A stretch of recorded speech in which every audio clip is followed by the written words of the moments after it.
these different aspects of them, like an ambitious and active one, and a lazy one, and a giver and a taker, and a critic, and an inner child, and so forth. And so one of the interesting questions is, which of your subpersonalities was most affected by this past life that you just related?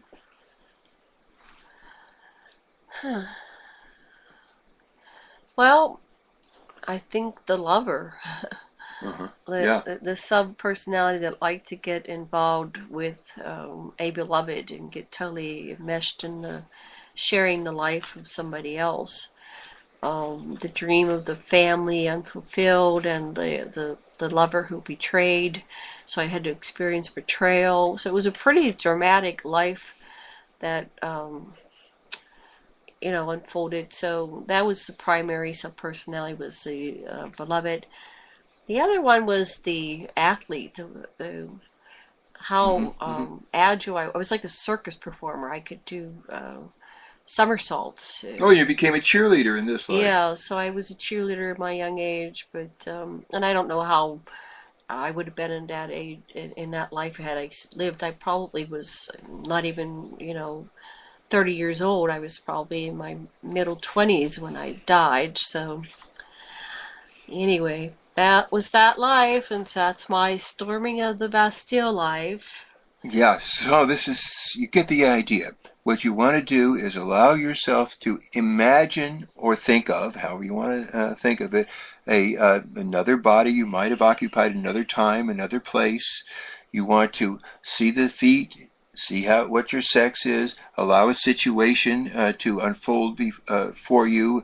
Something's about to happen, and you let it happen, and you go all the way to the death. You go through, and you look at the last thing you thought, felt, and saw, and go to then you let your spirit hang out and see what happens to the body and what's incomplete. You go through a life review and see all the key events in that life, and you might want to see what happens to your children and people that you left behind. But then after a while you go to the bardo, to the interlife, bring before you those who you harmed and those who harmed you, and bring before you, and there be a reconciliation and forgiveness. Lots of times you don't even have to forgive anybody, because each person is just doing their karma and doing their script, and learning what they have to learn.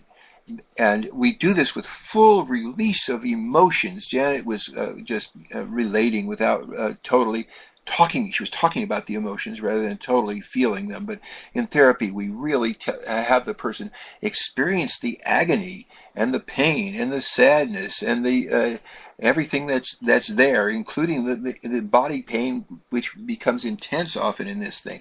And that's what allows the catharsis and the reprogramming. Then we go to the bardo, and we have a karmic committee or a karmic guide help you understand the scripts, and then you make a conscious decision.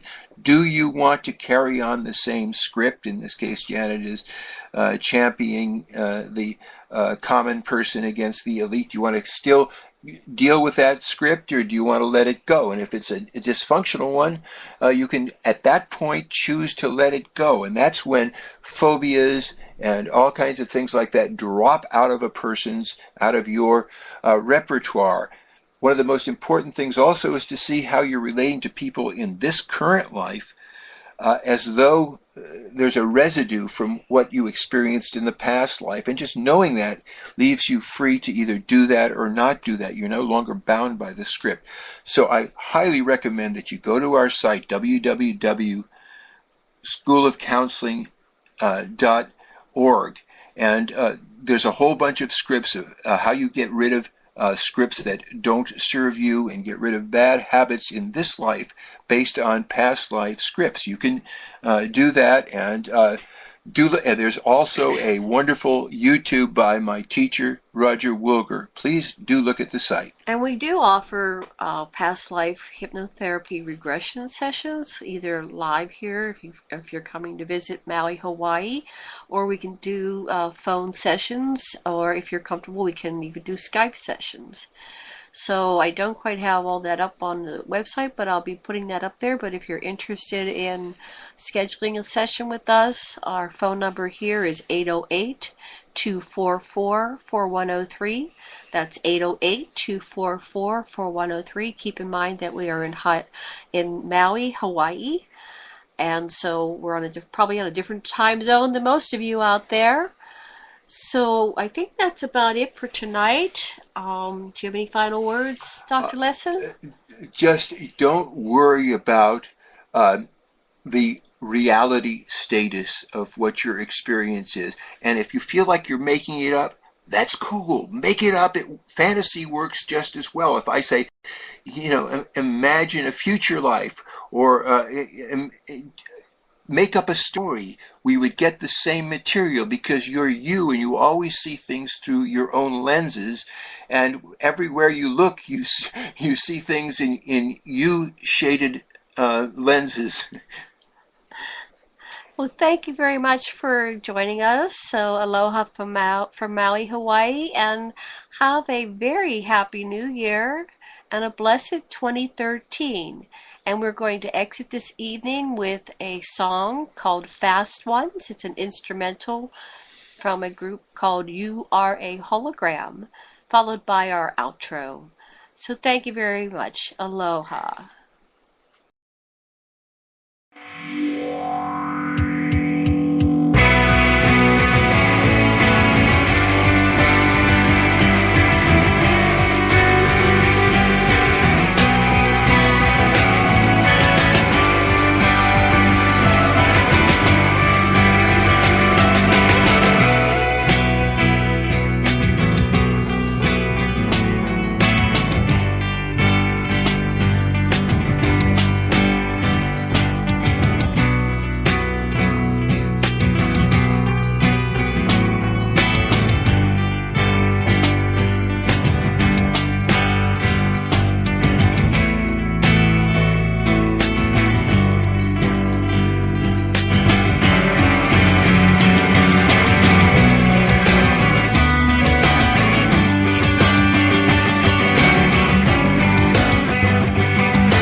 Thanks for joining us today on Aquarian Radio.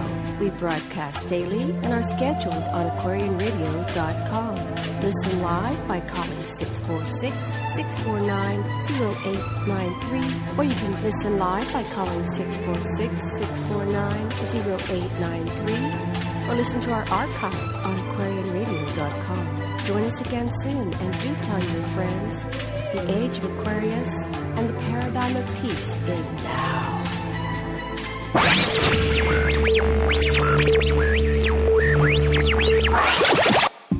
Aloha. This is Enki.